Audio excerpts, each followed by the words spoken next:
Hello students, this is Iqbal. Example 6.4. இது ரொம்ப ஈஸியான சம் தான். Secant theta minus cos theta is equal to tan theta sin theta னு use பண்ண கண்டுபிடிக்க சொல்றாங்க.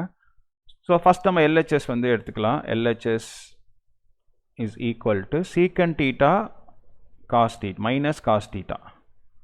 அது அப்படியே எழுதிக்காச்சு. ஓகேவா?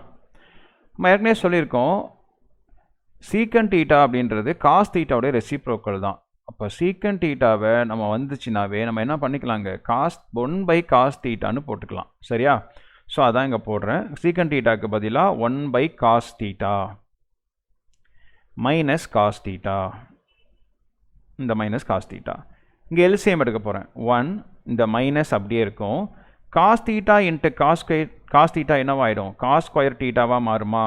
cos square theta by cos theta. அப்புறம் இந்த ஃபார்முலா நம்ம சொல்லியிருக்கோம். அடிக்கடி நம்ம சொல்கிறோம் ஐடென்டிட்டியில் ஃபஸ்ட்டு ஃபார்முலாவில் வருது. ஏன்னா 1 minus cos square theta வந்தாவே நம்ம என்ன பண்ணணும்? sin square thetaன்னு போடணும். 1 minus sin square வந்தால் cos squareன்னு போடணும். அப்போ 1 minus cos square theta equal to என்ன formula? sin square theta by cos theta. இந்த sin square thetaவை ரெண்டாக பிரிக்கலாமா? sin theta into sin thetaன்னு பிரிக்கலாம். பை காஸ் தீட்டாவை ஏதாச்சும் ஒன்றுக்கு போட்டுக்கிறேன், இங்கே போட்டுக்கிறேன். சரியா?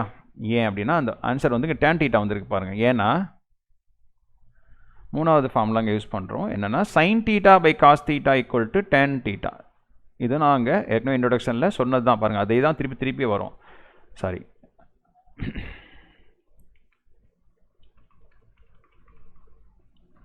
Sign theta by cos theta is equal to என்ன வரும்? Tan theta formula.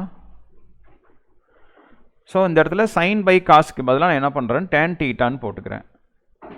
Tan theta அப்புறம் மிச்சம் உள்ள இந்த சைன் தீட்டா அப்படியே இருக்கும். அப்போ ஈக்குவல் டு என்ன வந்துருச்சுன்னா RHS வந்துருச்சு. Hence proved.